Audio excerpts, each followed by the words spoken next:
Share market bye नियन में आपका स्वागत है दोस्तों। आज हम लोग शेयर्स के बारे में जानकारी प्राप्त करने जा रहे हैं, जिसका नाम है ओलेक्ट्रा ग्रीनटेक एलटीडी की बात किया जाएगा। यदि यहाँ पे ओलेक्ट्रा ग्रीनटेक एलटीडी की बात करते हैं तो आज के डेज में कई कई कहता है कि 14% का यहाँ पे कहता है कि पॉजिटिव आपका रिटर्न दिया है।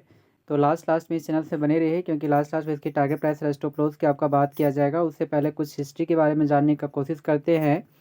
तो कहता है कि आज के डेज में जैसे ही आपका मार्केट ओपन हुआ था तो यह शेयर भी आपका 1268 के आसपास में आपका ओपन हुआ।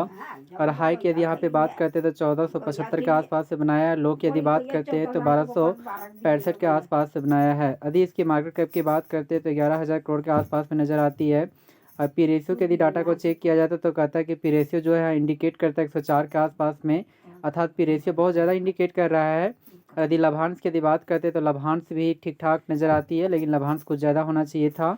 और बाउनिक लो की यदि हाई की बात करते हैं तो 2221 के आसपास में नज़र आती है।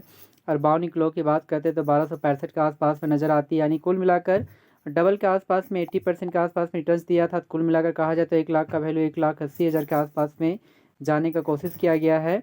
यहाँ पे कुछ और हिस्ट्री देखते हैं, 5 डेज, 1 मंथ, 6 मंथ, 1 ईयर और 5 साल के डाटा को चेक करने के बाद लास्ट में इसकी हम लोग कहते हैं एक ग्राफ के माध्यम से हम लोग कोशिश करेंगे इसकी टारगेट प्राइस और स्टॉप लॉस की निकालने का भी कोशिश किया जाएगा। तो यहाँ पे यदि 1 डेज की यदि बात किया जाए तो आज के डेज में हुआ है क्या, कहता है कि जैसे आपका मार्केट ओपन हुआ था तो यह भी शेयर आपका पॉजिटिव में आपका ओपन हुआ, उसके बाद कुछ गिरावट देखने को मिली, लेकिन यहाँ से लगातार इसमें आपका तेज़ी आपका बरकरार रही है।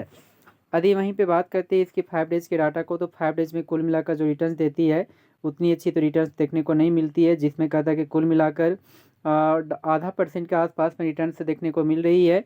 जो एक टाइम में 1400 के आसपास में था, उसके बाद नेगेटिव 1300 से भी आपका नीचे शेयर्स आपका गिर गया 1200 के आसपास में। उसके बाद लगातार आज के डेज में थोड़ा सा तेज़ी देखने को मिली।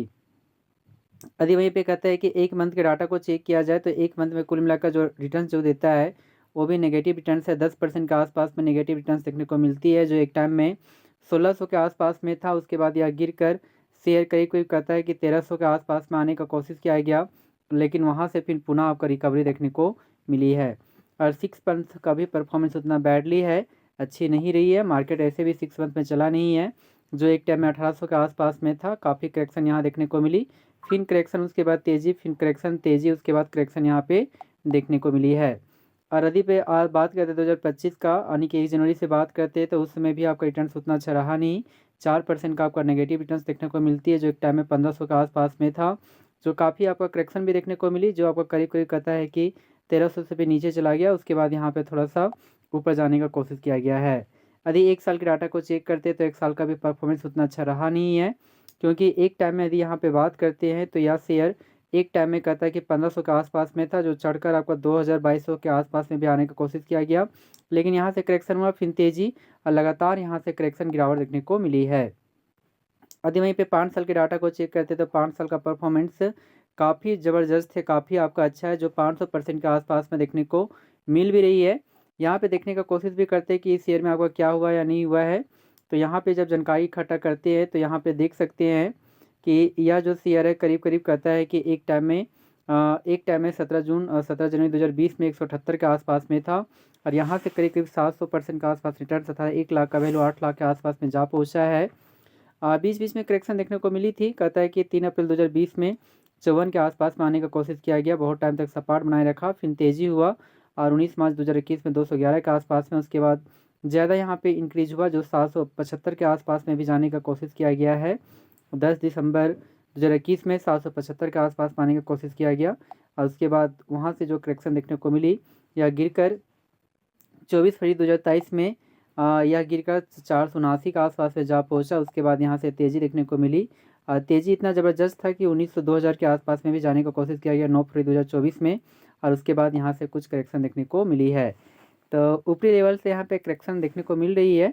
तो आखिर इसकी टारगेट प्राइस और स्टॉप लॉस क्या होगा? तो यदि यहाँ पे टारगेट प्राइस की यदि बात किया जाएगा तो यहाँ पे जो फ़िलहाल के लिए यदि टारगेट प्राइस बात करते हैं तो एक रेजिस्टेंस यहाँ पे बन सकता है इस प्राइस लेवल पे। यहाँ पे थोड़ा सा इस जोन में आपका कहता है कि रेजिस्टेंस बनने का संभावना है। तो हमारा जो टारगेट जो प्राइस आपका फ़िलहाल जो बनकर आ सकती है और 1600 के आसपास में आपका बनकर आ सकती है। तो 1600 के लिए आप बाय करके इसे रख सकते हैं अपने पोर्टफोलियो में फ़िलहाल के लिए। और स्टॉप लॉस की बात किया जाए तो सबसे निचला जो प्राइस लेवल जो बनाया है 1265, वही आपका स्टॉप लॉस प्राइस होगा। तो हमारा स्टॉप लॉस जो प्राइस आपका बनकर आता है वो आपका बनकर आता है 1265 बनकर आता है। जी हाँ दोस्तों, थैंक यू वेरी मच। फिर भी आपका जो फिनेंशियल एडवाइज़र है उसके द्वारा एक बार सलाह ले लें और सलाह लेने के बाद इसे पोर्टफोलियो में ऐड करने का कोशिश करें। Thank you very much.